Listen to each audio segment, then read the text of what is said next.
Hi, everybody. Thank you for joining me today. We are here to talk about Ask Me Anything Career Edition, and I am Rachel Christine Woody with Rachel Christine Consulting, LLC. And first of all, it's nice to meet you. Just a little bit about myself in case you are not already aware. I am a business owner, author, speaker, educator, advocate, and consultant. And I've been in the library, archive, museum field, or LAM field, as we'll refer to it later in the presentation, for 15 years and counting now. And for those that are interested, the particular degree that I have is a Master's of Science in Library and Information Science with a concentration in archives management. And with that, I have worked with a variety of collections and a variety of spaces, and throughout my career have really felt strongly, increasingly so, about the value of the work that we do as collection workers and advocating for not just the value of our collections, but the value of ourselves as the professionals who work on the collections. So with that, why am I doing this? Why am I offering this Ask Me Anything? And a couple of reasons. First of all, I have been there. I have done unpaid internships. I have been in term positions. I have had the pleasure of serving in federal positions as well as academic positions.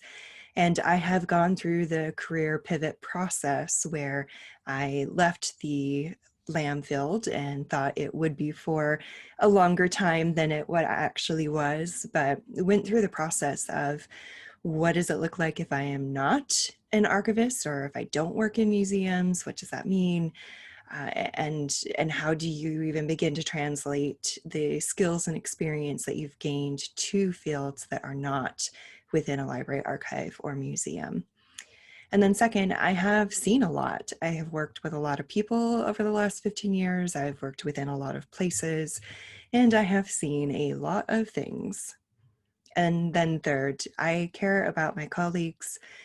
This is a awful year for so many of us, and particularly so where we are right now. And so I know that you are all very intelligent. You have great experience. You know how to write a resume. You don't need help with that right now. What you really need is some honest answers and some very candid advice. And so that's what I'm here to do today. So how does this work in particular? First of all, questions that we are covering in this webinar were pre-submitted and sent to me ahead of time by you. So all of the questions that we see here, which is 17 of them, those are all from you. I did not make any of these up, though many of them are very familiar to me. So definitely some shared experiences here. And then second, I collated all of those, and if there were some duplication, which there was, I combined them, and I also tried to anonymize the questions by omitting your name, of course, and then also changing some of the language just to be safe.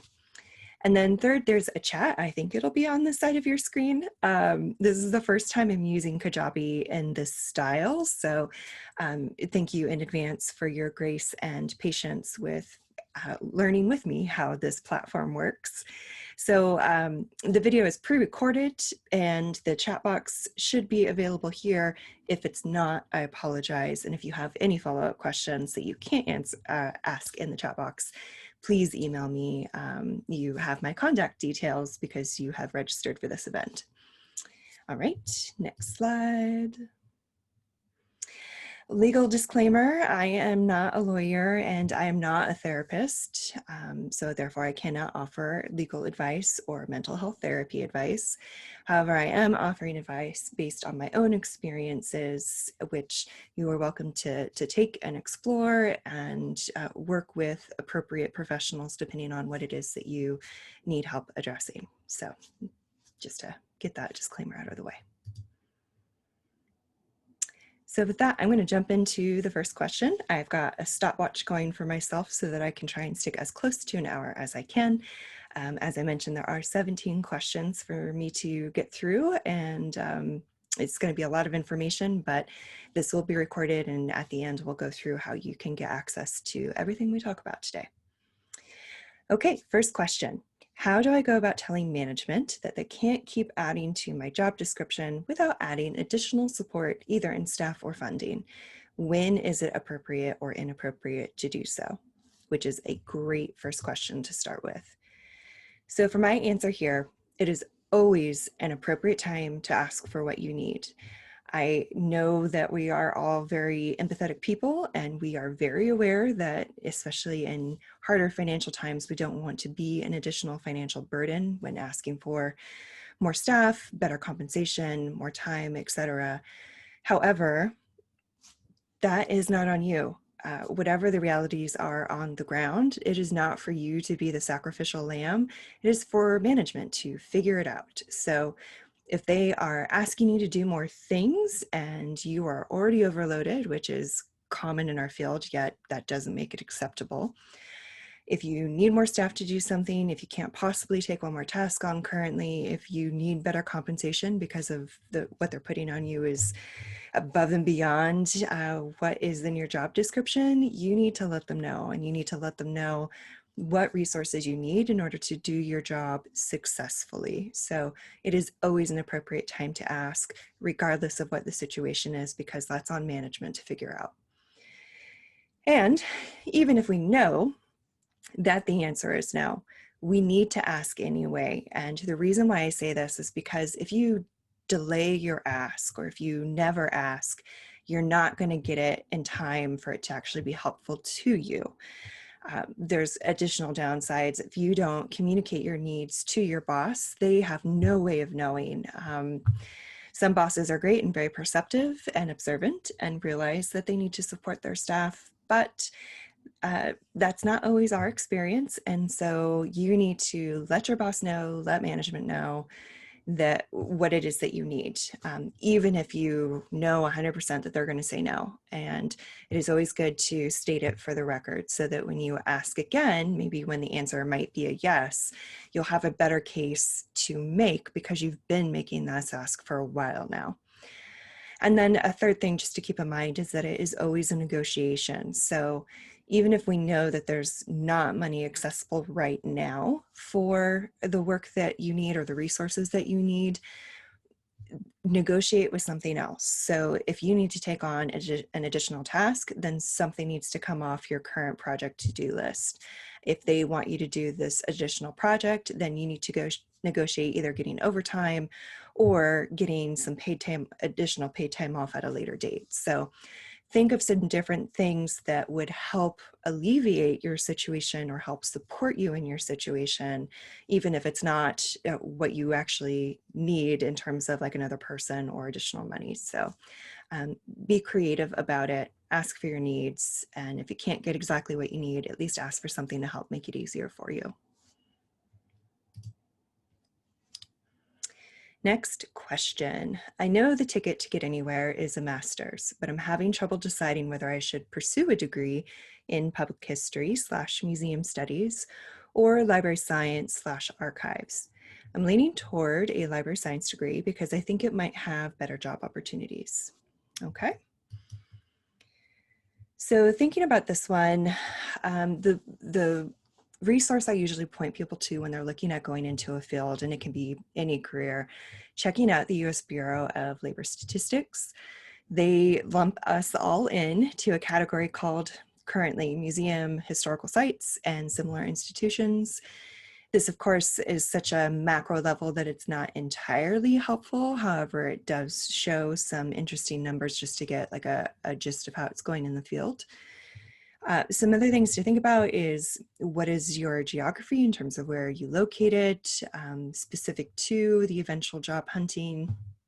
It just, the reality that we are in is that there are more historical societies or museums on the East Coast and particularly in the Northeast than there are in like the Southwest or Pacific Northwest. So being geographically mobile or being in one of those other geographic places automatically increase your chances for what type of job you might be able to get, which then also a different way to think about it is mobility, and I mean career mobility in this sense. So let's say you get the public history and museum studies type master.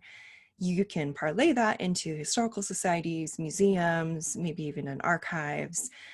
So thinking about with your career, depending on what degree you go for, could you start out as a librarian or an archivist or museum professional or something else? So just thinking about what you want to do there, and all of that goes into your ability to adapt, whether that is moving for a job, whether that is changing track slightly from archives to library, for example. So think about all of those things as you examine which type of degree you want to go for, because those will help indicate to you where the strengths may be for those different master's degrees.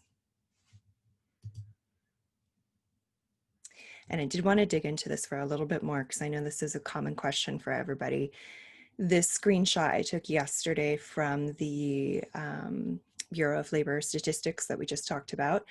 And you will see that they've got this nice little chart that since this is January 2010, this is coming back from the Great Recession of 2008, super low, 120,000 down here, steadily growing until this significant drop off, which of course is right when COVID hit. So you can see over this 10-year period, there has been job growth as tracked by the Bureau of Labor Statistics. Presumably, if we're ever able to recover, it will increase from this point on, but that of course is never a guarantee. And from this chart and from studies that I have seen, it took at least 10 years for many of the organizations to make it back. Just even looking at their operating budget to recover from 2008, it took 10 years for them to get back to pre-2008 levels in terms of how big and healthy their operating budget is. So it took a while. So keep those things in mind. Related to grad school. So next question is, I could go to graduate school starting next fall or wait it out. Any advice? And I actually have questions for you to consider. So when we are thinking about going for a master's, first of all, do you want a master's? And I ask you that because I did go and get my master's. And after that, I knew for sure that I am not going back to school. Probably not ever again. So I know that a PhD is not for me. A second master's is not for me. So do you want a master's? Because that it needs to be present, I think.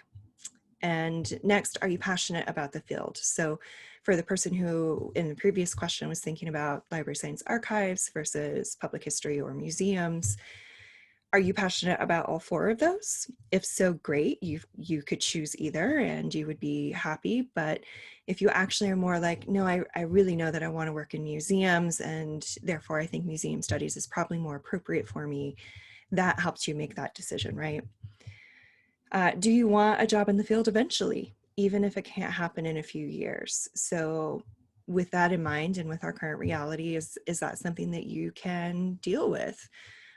If you get that library degree or that museum science, museum studies degree, is it okay if you don't actually get a job in that field for maybe 5 years? If so, then yes, go ahead and get that degree. Another thing to consider is now a good time for you personally to return to school? So we all have our different family situations, our different financial situations.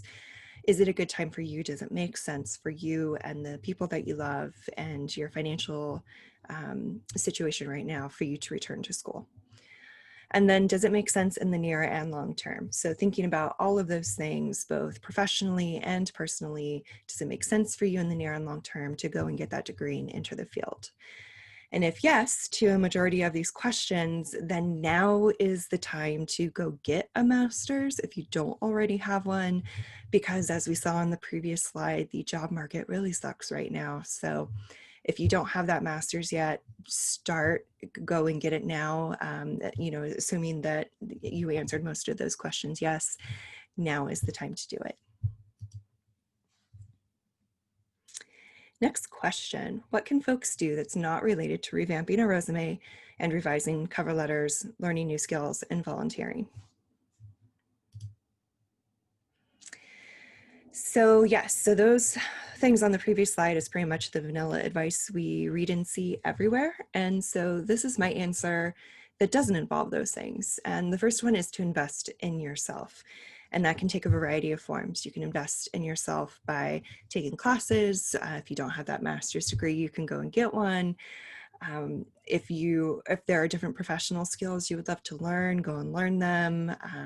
If you actually need to take some time to invest in yourself that has nothing to do with your career currently, go and do that. Especially in a year as hard as this one, you need to do everything you can in order to make sure that you are whole and strong, both inside and out. So that's what I mean by invest in yourself.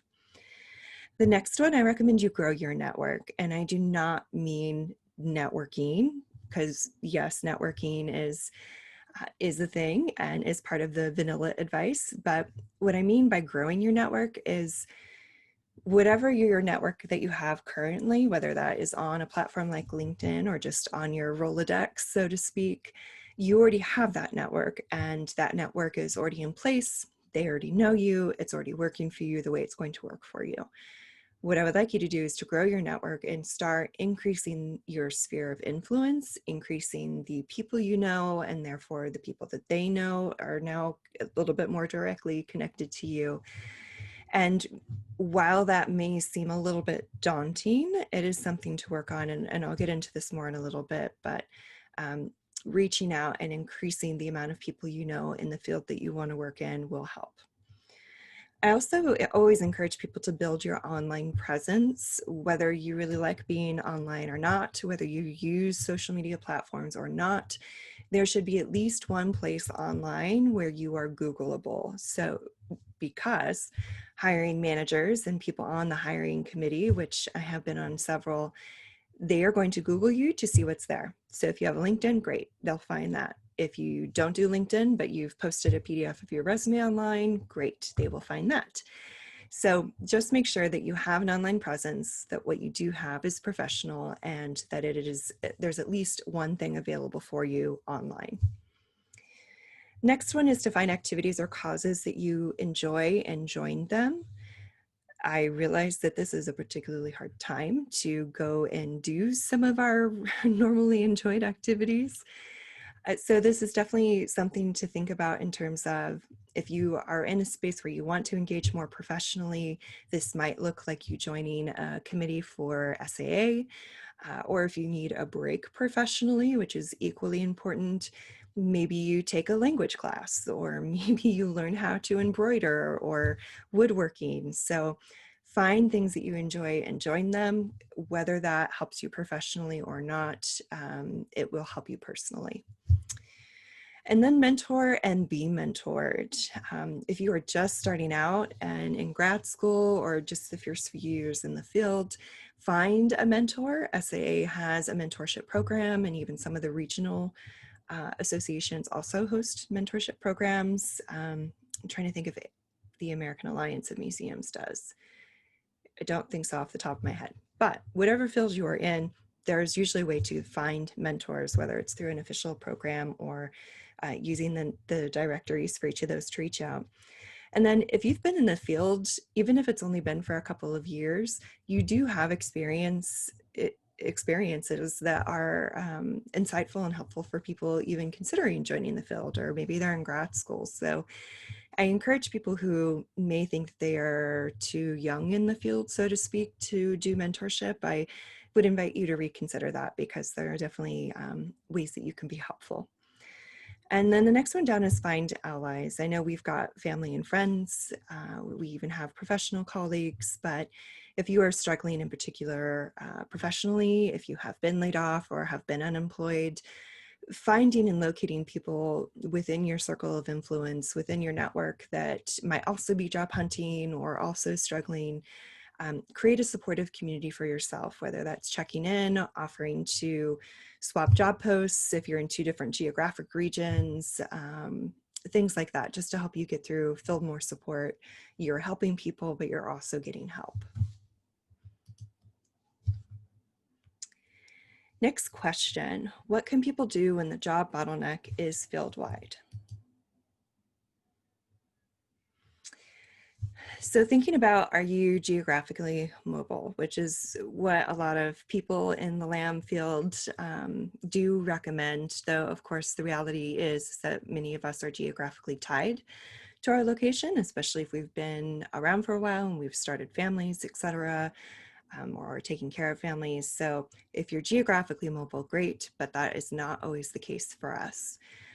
So then the next thing to think about is, are you career mobile? And so you'll remember us talking about this briefly in the previous question and thinking about, okay, I was an archivist in an academic organization over here.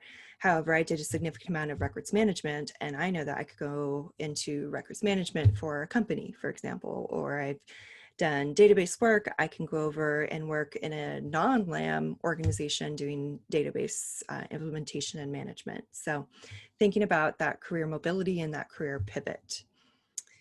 Another thing to consider, especially with the job bottleneck, is to find a filler job or a just for now job. For many of us, and especially during economically hard times for LAMs, many of us have gone and gotten a different job. And for some of those jobs, they actually pay more than the LAM field, which is a whole other webinar. So finding a job for now, there's no shame in that. Do what you need to do to get by. Another thing to think about is to join an SAA or equivalent professional organization, section, or committee. While this doesn't directly solve the job bottleneck problem, much of what we are seeing, not just in the LAM field, but more broadly, is it's also a bit of a who you know game, or even just being aware of the places and the opportunities beyond just the job boards. So meeting with more members in your professional organizations exposes you to more opportunities, exposes you to more people, which then also means that people are more aware of you also when these opportunities come up. And another thing to seriously consider is to take a break. Knowing how bad the market is right now, taking a break is an option, depending on how you are doing financially and mentally with all of this. It may be that you just need to not look for a LAM job right now. Maybe you do a different job. Maybe you're in a place in your life where you can take a break from employment in general. I know for many of us, that's not actually a luxury we have, but in whatever form that takes for you, if you need a break right now, take it. So next question, what tips do you have for pacing yourself in the job search? So I recommend setting a designated duration of time per day that you search for and apply for jobs. For my own work, I'm using the Chrome Pomodoro extension. And it's a timer. Essentially, you could use a timer on your phone or what have you, but it's 25 minutes of productive working with 5-minute breaks. And you can even, with the Pomodoro extension, you can even create it to where your Chrome won't let you work on any other tabs. Like you can't go visit Facebook mindlessly during the productive time. And then you get those regulated 5 minutes for breaks, which for me has helped in terms of, okay, I've got 2 more minutes left, I can push through this, or okay, I'm having trouble getting started, but I know in 25 minutes I'll have a break. Next one, set a limit to the types of jobs you'll apply to and or how many jobs you're going to apply to per day. This is definitely a good one in terms of when you're in the thick of applying for jobs, and I have definitely been there.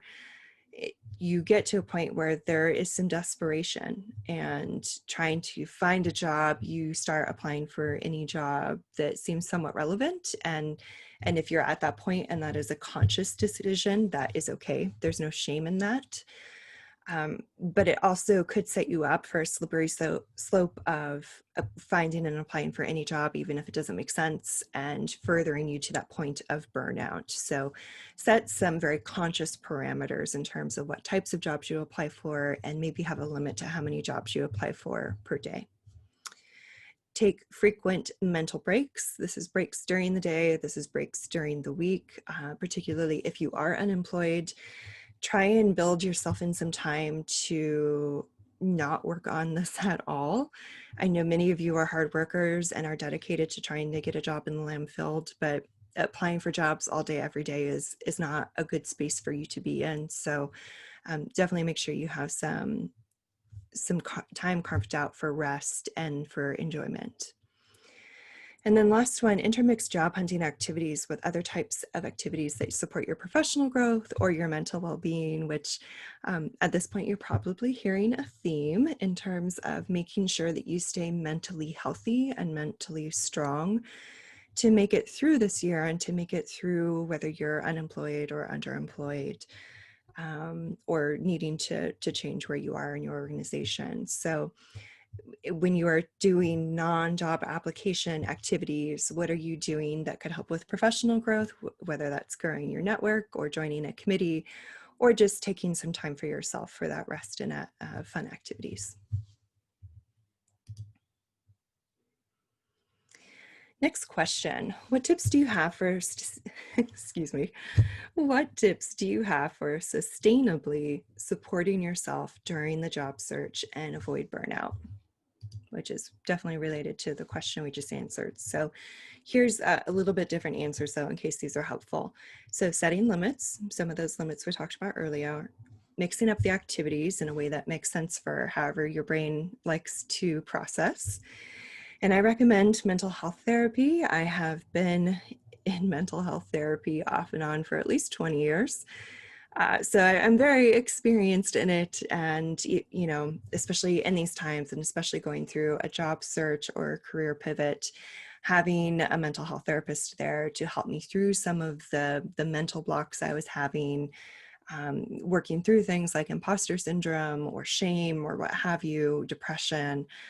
It's very important. And if you're doing something like trying to break into a field or you're becoming disheartened, if you're in a toxic workplace and you're trying to get out, those are all reasons to have a mental health therapist to help you through that. Not mental exercise, though helpful. Physical exercise for whatever it is you like doing, just getting out and moving, especially this year when we're in such isolation and we are going into winter months when it's going to be colder. Just getting out and about, getting some fresh oxygen is important, which leads beautifully into breathing, whether you're doing breathing exercises or just checking in with yourself to make sure you're taking actual full breaths as you work on things is very important. Rest and reward. So as you're going through this experience, making sure there are periods of time in your day for rest and including mental rest and reward. So those are my answers for probably getting through everything, but as it pertains to making it through this time, looking for a job or just trying to survive in a toxic work environment.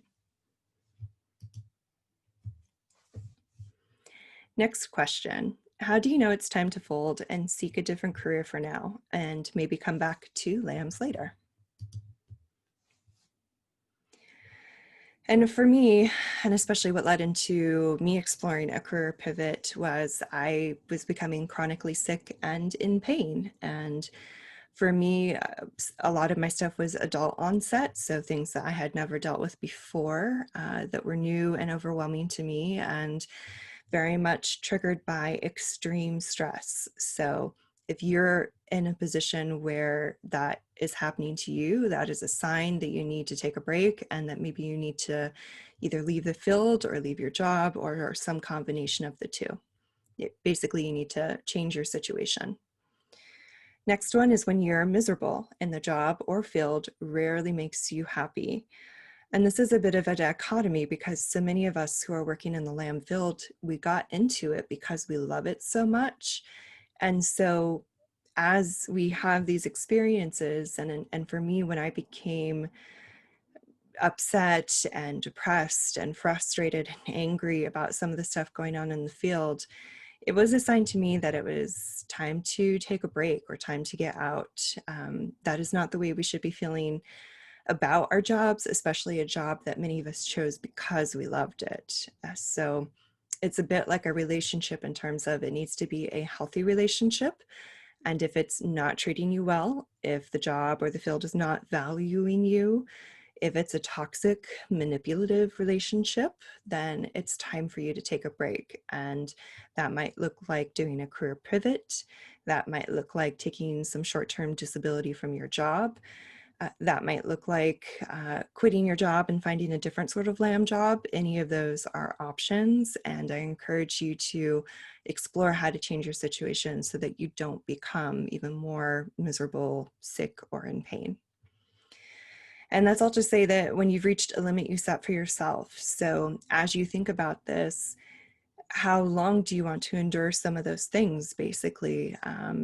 For example, if you're in a job that is not paying you your worth, then how long do you want to be in that situation? Do you want to give them a year or two to bounce back financially and see if they do right by you?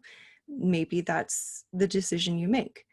Or is it 6 months for your coworker or boss to get their act together before you're done with their stuff and you're going to move on? Or if you're unemployed or underemployed, maybe it's a limit of, okay, I'm going to give myself 6 months, 12 months, 2 years to try and find a LAM job. And if I don't, then I will pivot to something else. So it's going to look different for each of you, but those are some things that indicate that it's time to take a break, to leave, even if you do come back or just change organizations. It's time to change the situation that you're in. So next question, how do you deal with the idea of not being an insert job title here? So archivist, librarian, museum professional, especially when you still have student loans and have potentially wasted time and money trying to break into the LAM field. So yes, I think we can all relate to this one. I can definitely relate to this one. When I was in the midst of exploring a career pivot, I still had at least a couple of years to pay off on my student loans. And between that and my identity as a historian, as an archivist, somebody who works with history, if I wasn't that, what was I? And so, and I mean, not just in a career identity sense, in a personal identity sense. So there's a lot of guilt, shame, and confusion around this, right? Guilt that we took out student loan debt to try and get a degree for the library, archives, and museum field. Shame that we didn't make it, so to speak, if we're looking to quit the field already, and confusion and anger that you are even thinking about leaving the field or you can't break into the field. And what does that mean if you leave or if you never join? So yeah, I definitely feel this question. So some of the things that I went through, and this was working with a mental health therapist, family and friends, and a career coach, specifically one that specializes in career pivots. Identify the qualities you've assigned to yourself as an insert job title here. Are those qualities, yes, are those qualities you can still have without being an insert job title? So the things that I feel most proud of that I identify as being an archivist and historian, what qualities are those, and can I still be those things even if I don't have that job title? And for the most part, yes. The things that I love about those is curiosity, critical thinking, ability to find the answers, being able to break down complex topics in their context and explain them to people. Those are all qualities that I can still have, even if I'm not an archivist or historian. Where else can you use or showcase these qualities? What other jobs could utilize your secret sauce? And we will get into some more detail in pivots in a little couple slides. But essentially thinking about what are the skills and talents that you have as applied to the LAM field that would be attractive elsewhere. And we'll talk about that in a minute. And then what qualities do you have that aren't tied to the job? So write or sketch who you are, what your identity is without the job. So really sort of solidifying for yourself, whether that's visually, aurally, jot lists down, however your brain works. Who is it that you are when you take that title away? Because you need to become comfortable and confident with what that looks like when you don't have the title.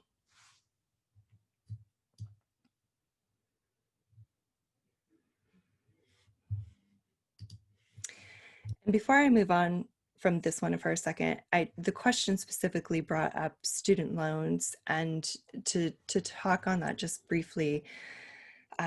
For many of us, we've got $60,000 plus loans between undergrad and graduate school, which again is a whole other webinar topic worth of stuff as to why that is not great. But as it pertains to you got the degree, you have the loans, you're not getting the job, or you're leaving the job, that is okay. I am telling you that is okay. I'm giving you permission for you to leave what is a situation that is not working for you, even if you still have student loan debt, because that debt is you investing in yourself. And at the time, you made that decision because it made sense.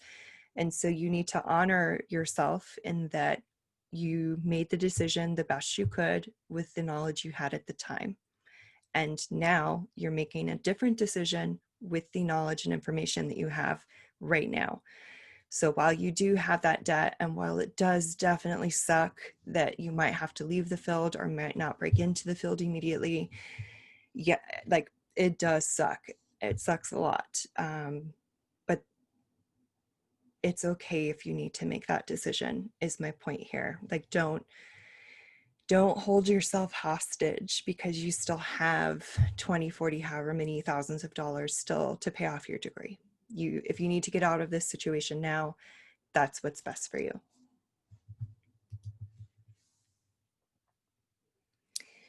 Next question. How can I value myself when others don't value me or the work that I do?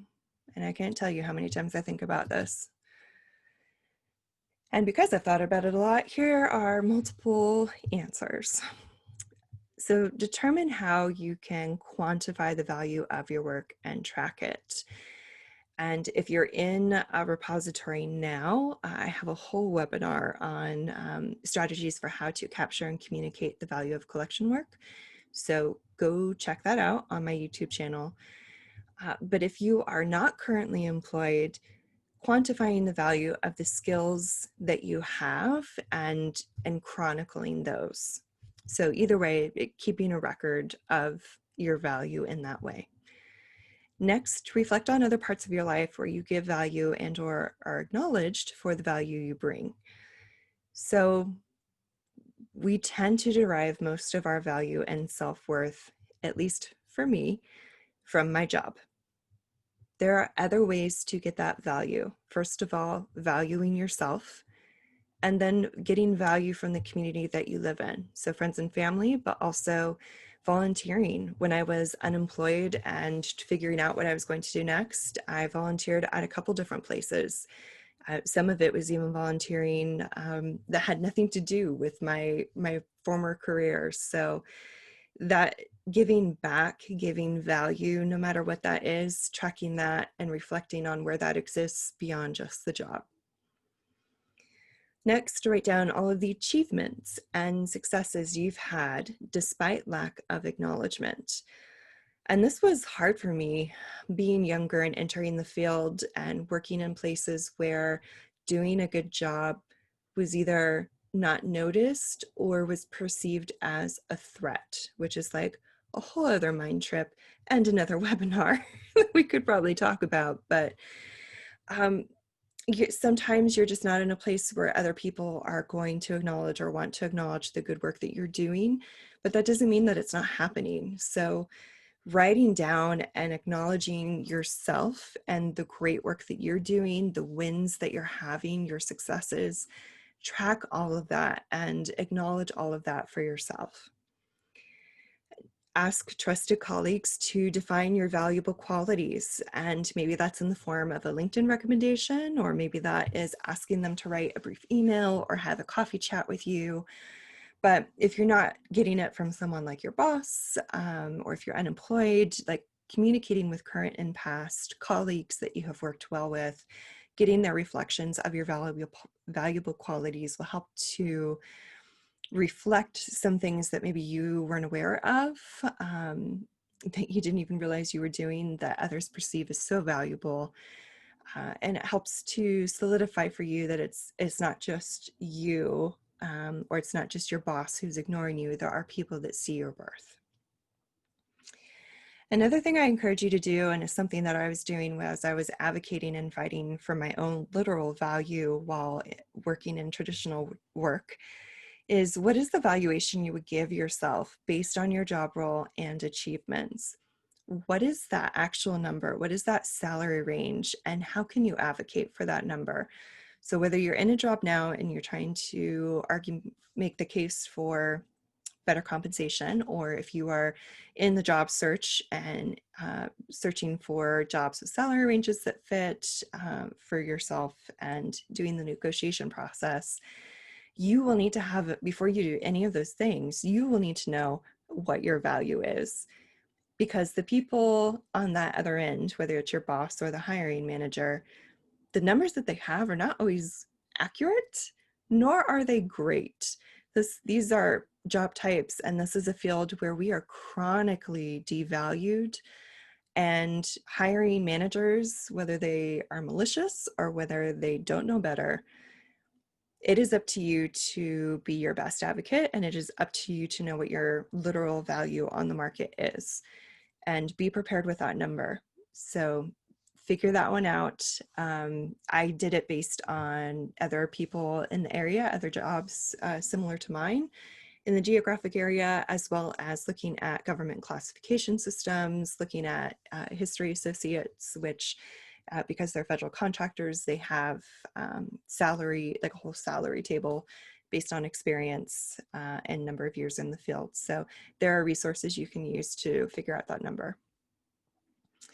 And then lastly, meditate on the idea that you are the only one who can make the final decision on how valuable you are. So whether or not you can get your boss to pay you your worth, whether or not you were able to negotiate successfully in the job negotiations, that doesn't mean you're less valuable. And that is something that is really up to you and what you think and what you're willing to put up with.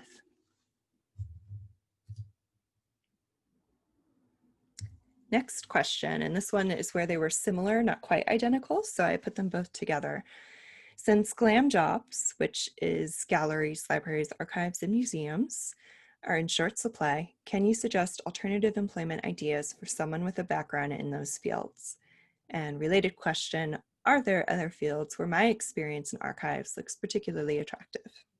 And the short answer is yes.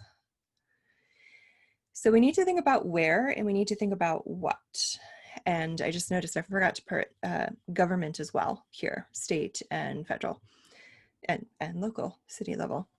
So where, for library, archives, and museums, we can look to nonprofits, we can look to corporations, we can look to academia, and we can look to government, which should be here, in terms of the types of jobs we can go for, which is the next question, the what type of job? And I recommend you start out by evaluating your top 3 skills and brainstorm a list of the non-LAM jobs where those skills might translate. And I believe I have a continuation of this thought. I do. So a shout out to Naomi House and I Need a Library Job. This is her website where she posts jobs related to libraries, archives, and everything adjacent, which is pretty valuable. And she has done this great list where she's sharing transparently, here are all of the keywords for job searching for jobs that may not be in a traditional library, archive, and museum, and yet would benefit from all of the great skills that we have as professional from that field. So you can go to her website. I believe it's as straightforward as I Need a Library Job. So just the INALJ.com. And she's got that right on the front page on the left-hand side. And how this might apply in a specific sense for me, I chose to focus on my ability to program or project manage, especially as it pertained to libraries, archives, and museums. I was always in charge of multiple projects at a time and building and growing a collection program that had a community component. Also, a lot of my work and specialty is database implementation and management. And so while that has traditionally been with collections materials, honestly, I, as an information professional and historian, can work with any type of data in a database. I'm familiar enough with the tech background of how databases work, how they're implemented, how you should use them smartly. And that means I can take that knowledge and apply it in a non-LAM job. And then, of course, community engagement was a huge part for me. It was involved donor cultivation, it involved community grant projects, community collecting, and really it's about relationships and how you can work with people respectfully and engage responsibly. It taps into some project management also. So for me, when I'm thinking, okay, if I'm no longer an archivist or working in a museum, what are like my top 3 special things that I have some significant experience in from a LAM job that I could take somewhere else, whether that's in nonprofits, a corporation, academia, or with the government. And just to give you a snapshot, when I was considering a career pivot, I applied to the following types of job titles. So in the previous slide, I identified my translatable skills. And based on those skills and experiences, these are the types of job titles where I found that those skills and job duty requirements showed up the most. So I applied to things that were community engagement or community manager, program manager, project manager, database implementation and manager, partnership and development coordinator, and communications and administrative manager. Follow-up question. How can I market my transferable skills to those alternative jobs in a way that they or the HR person who does the first screening can understand? And related question, when looking for an archives adjacent job, how can I frame my archives experience in a meaningful way so that an employer will take my experience seriously as applied to the library, museum, or other cultural heritage job? Yes. So I'm going to use the word translate. And there's a couple different ways that I mean this. And let me just move my little talking head so I don't block the notes for you. Come on. Okay, sorry, that's as far as it goes. So thinking about replacing archives, museums, libraries with a different word. And sometimes that's a synonym for the word. Sometimes it means, instead of me talking about the archive I worked at, it was a community program or collection work more broadly. And then when it comes to your job title, which trips a lot of people up, especially if you're an archivist or something they may not have heard of, how can you provide a different job title that still accurately describes the role you held? And I don't mean lie about your job title, just provide that translation. So over here, I was director of archives, but I put program manager in first. That was not my official job title, but it explains to non-LAM people what it was that I was doing, essentially. And to back up to just a bullet point. So instead of using the word archives, I used program over here. And, sorry, in part of my resume. These are screenshots of my resume. All right, next one down, translate the technical jargon, processing, digital asset management, all those LAM terms we love to use, by describing the job responsibilities in a common language. So looking at here, the description of my roles and responsibilities, trying to break down, instead of implementation of a collection database, I said I created a digital infrastructure. For some people, that was still too technical, so think about that. But just really breaking it down in terms of like what sort of outreach. I worked on marketing materials, that sort of thing that doesn't use archives or museum terms and yet still explains the work that I did and how it could possibly apply in a different scenario. And just to continue a little bit more with different areas of my resume, add in keyword helpers. And this is helpful in terms of whatever database the hiring manager is using, as well as for the actual HR person who's doing that first read through. They are going to look for the words that they have in their job description. They're going to look for them here in your areas of expertise, and they're going to look for them up here. And this is part of the reason why I put a career summary at the top of my resume, so that instead of them getting lost and confused already, and she worked at the Smithsonian, why is she applying for this job? You can actually put up here, like, look, it was actually about the projects and the program that I built, and the communication and public involvement that I led, and the grant management and community projects. So it's about this stuff over here as related to your job description. Next one, add areas of expertise section with keywords that speak to your strengths as well as mirror the job description language. So what we just talked about in the career summary and areas of expertise. And then use your highlights section to speak to your successes and again mirror the language used to describe the responsibilities of the prospective job. So up here I described the roles and responsibilities, the day-to-day stuff, and down here was like the big wins, the notes, or I'm sorry, the numbers to help emphasize the success and things like that. So talking about it in a way that still makes sense, but also highlighting and using those job description words to indicate to the HR person or whomever that this is a match. Next question, how do you get your foot into big name institutions like the Smithsonian? So there's the usual advice, and this is what worked for me in an admittedly a very different time. I applied for the job through usajobs.gov. I did not know anybody who worked there. I was fresh out of grad school. I had a great resume and was very proactive in applying for jobs, and was very fortunate to get one at the Smithsonian straight out of the gate. And I did that through usajobs.gov because the Smithsonian is half federal. The other half is nonprofit. Work your network, which is the vanilla career networking advice that we get. Informational interviews, which can backfire, quite honestly, especially in our field, because everybody is so overworked. I myself, as a consultant, and during this year, I'm now getting 2 to 3 requests a day from people asking me to donate my time, my energy, my expertise, my intellectual property to help them.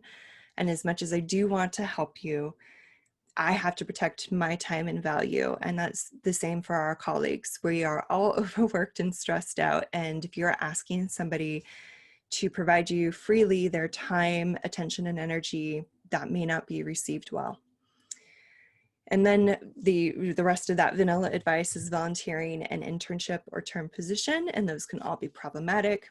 The field has a major problem with depending on free labor, which is a whole other thing that I feel very strongly about, and we'll probably talk about more later. And that it's not, like, this is precarious labor, right? Nobody wants to be in a precarious or unpaid labor situation. So for several reasons, none of these are ideal or even really work for us anymore, which is why that's the usual advice.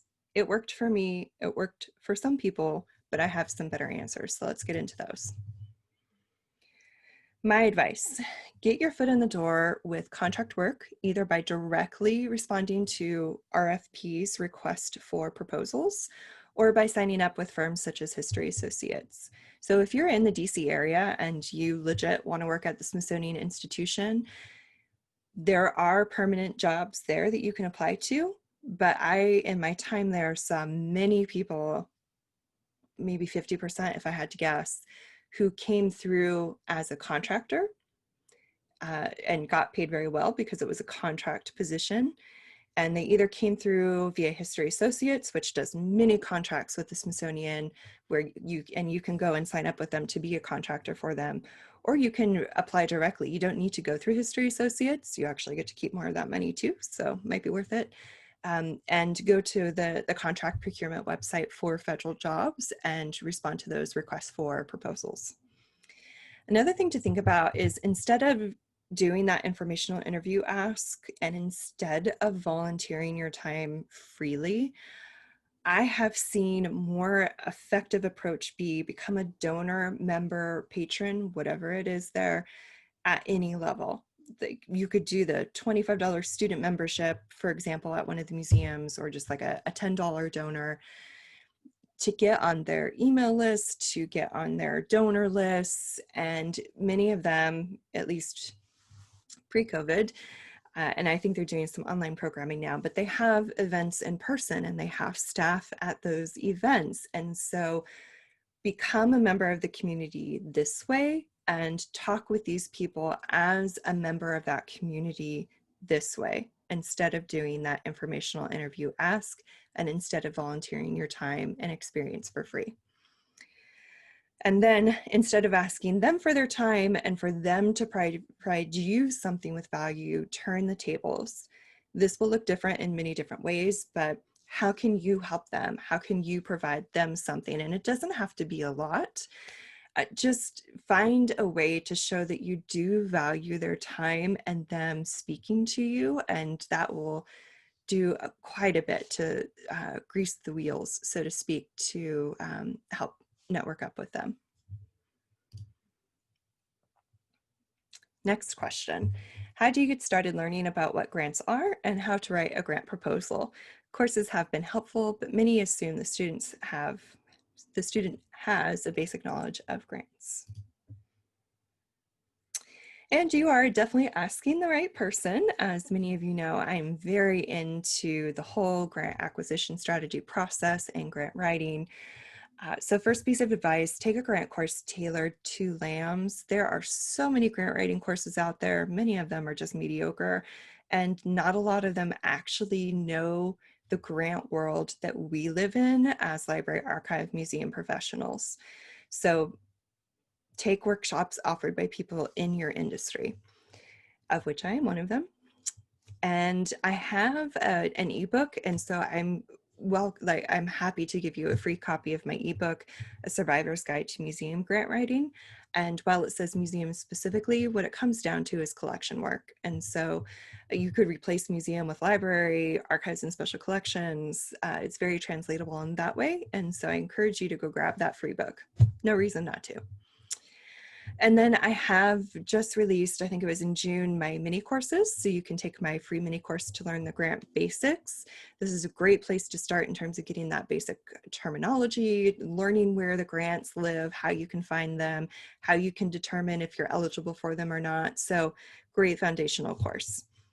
And then once you're ready for something a little bit more robust, it's time to think about how you actually create a competitive grant project. So I do have a paid course when you're ready for it that is a whole full suite of courses and lessons where you learn that zero to done grant project process. So, and you can find those at members.rachelchristine.com/grant services for an overview of each of those and to sign up for them.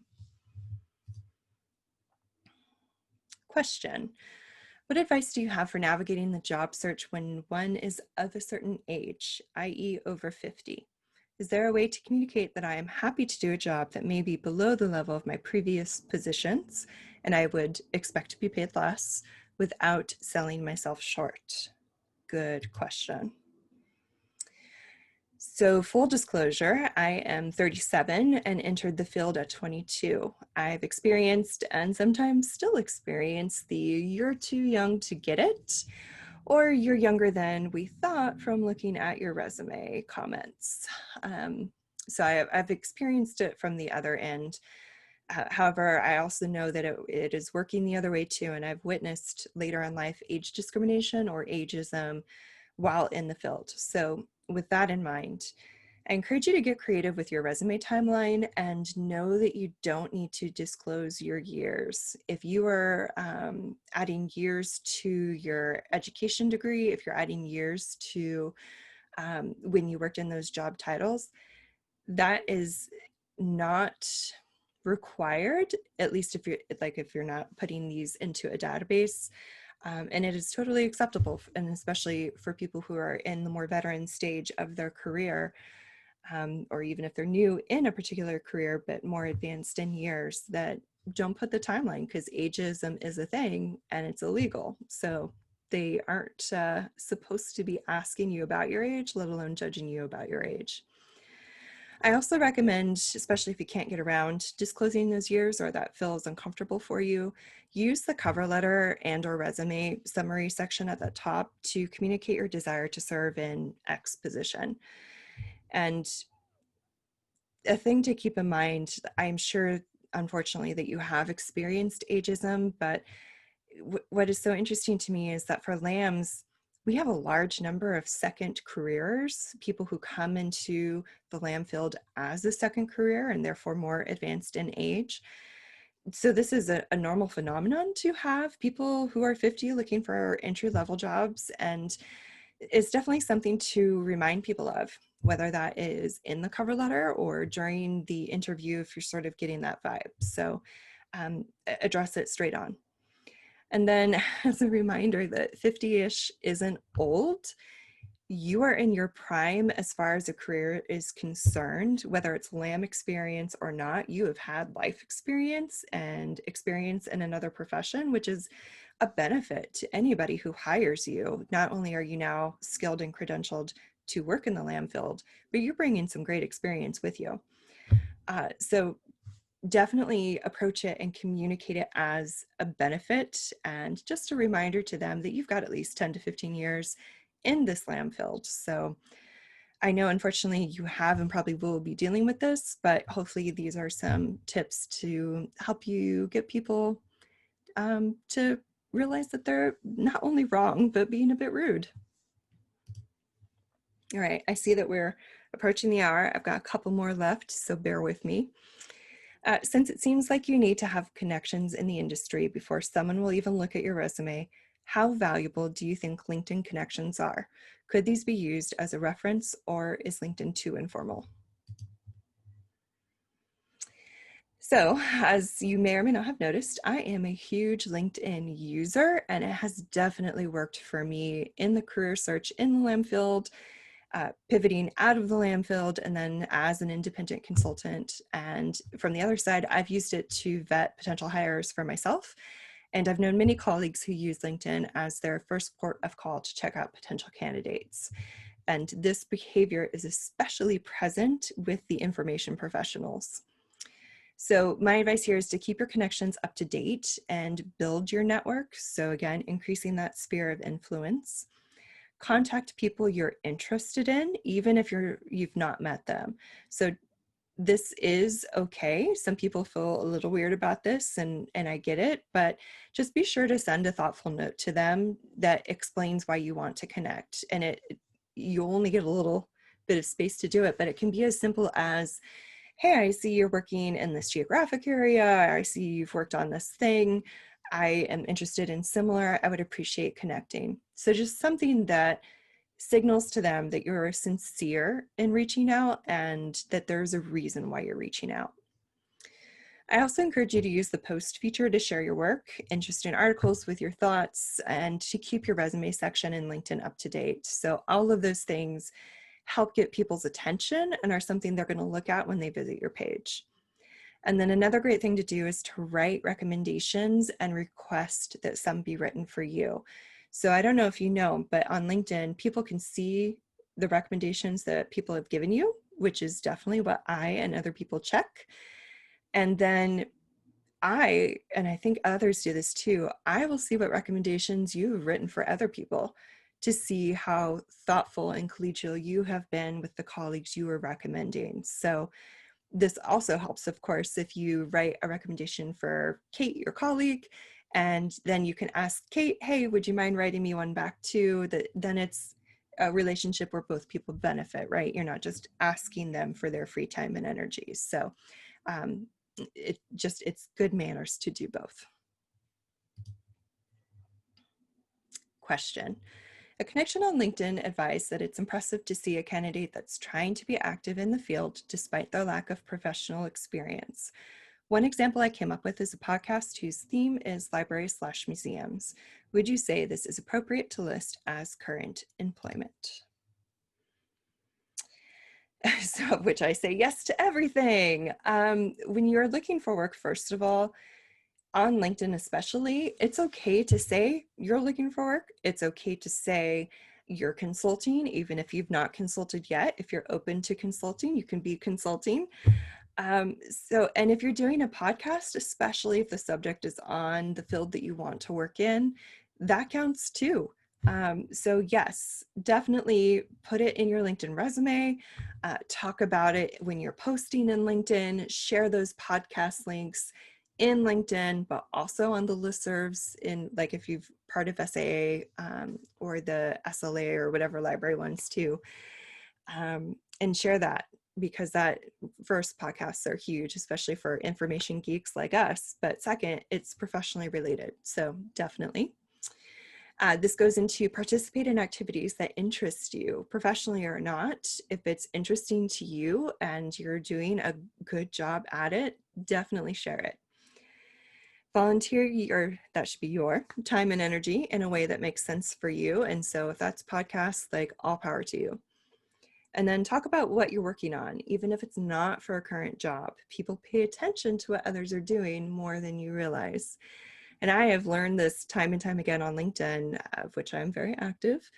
And I post everything that I've written, things that I'm working on, thoughts that I'm having in areas that I care a lot about, like our value.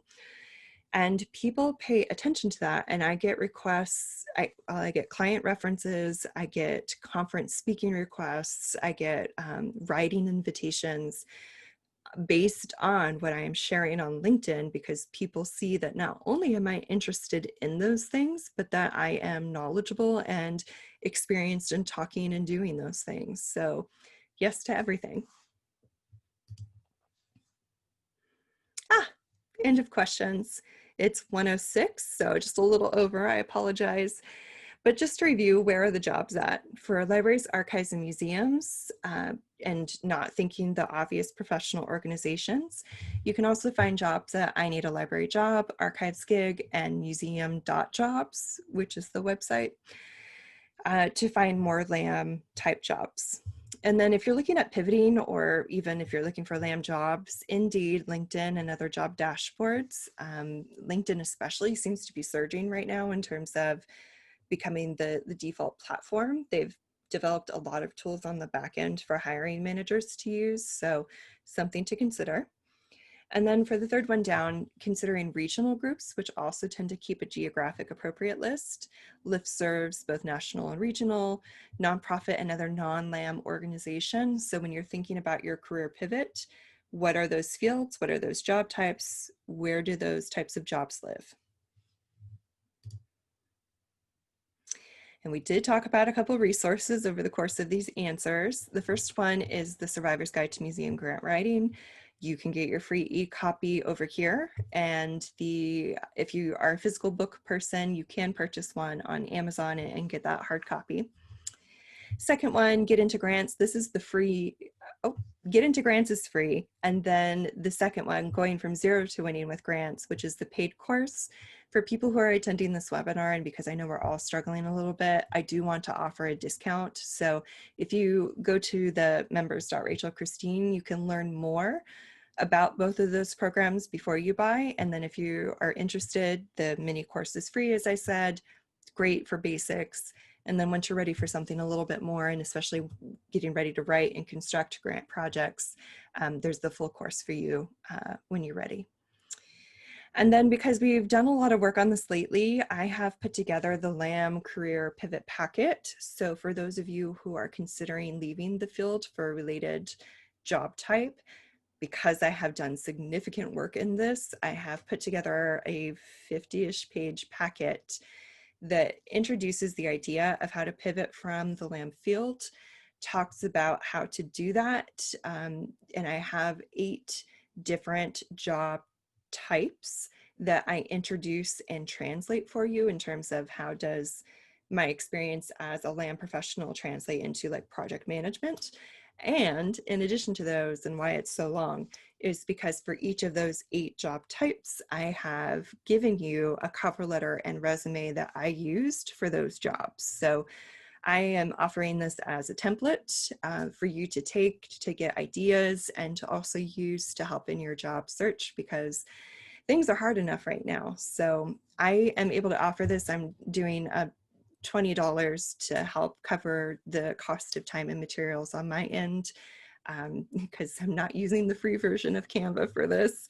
So to help me in my business, I would appreciate if you do need the pivot packet. It's $20 and you're welcome to buy that. You'll find it in my store over here. So if you need it, it's there.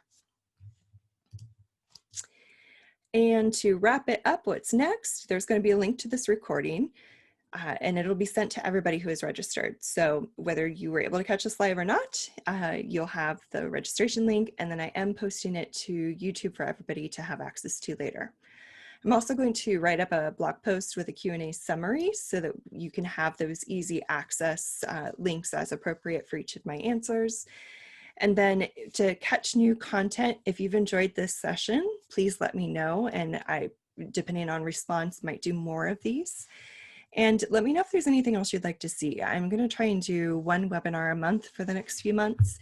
And to make a plug, the next webinar is Archives Are Always Essential. And I will be doing that collaboration with Ryan Anthony Donaldson, one of our other colleagues. That one is scheduled for October 22nd, 2020. And the registration page will be live soon. If you have registered and seen this video, you're on the list, so you'll get that invitation. And then I think I'm going to try and post it once we're done. If you refresh this page, you should see some options to send you to either the grants or the pivot packet or sign up for that webinar. So if it works, you should see that. And if not, then just go to my website. And if you're watching on YouTube, I'll have the link in the show notes here so that you can get access to that.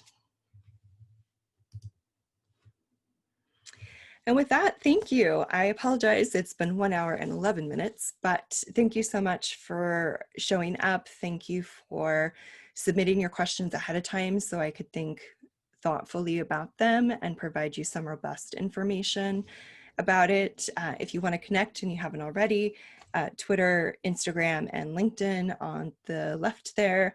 If you want more learning and free to low cost resources, link there. And then of course, if there's anything I can do for you, just reach out, visit the products I have on offer, and would love to connect with you at some point. So thank you so much for being here. Thank you to the live attendees and for the questions you answered or asked in the chat box, and just being here with being very open and honest with me on this topic. I know that it is not a great time for so many, so I really hope that you found this helpful, and I hope that everybody is on their way to doing well soon. So with that, take care.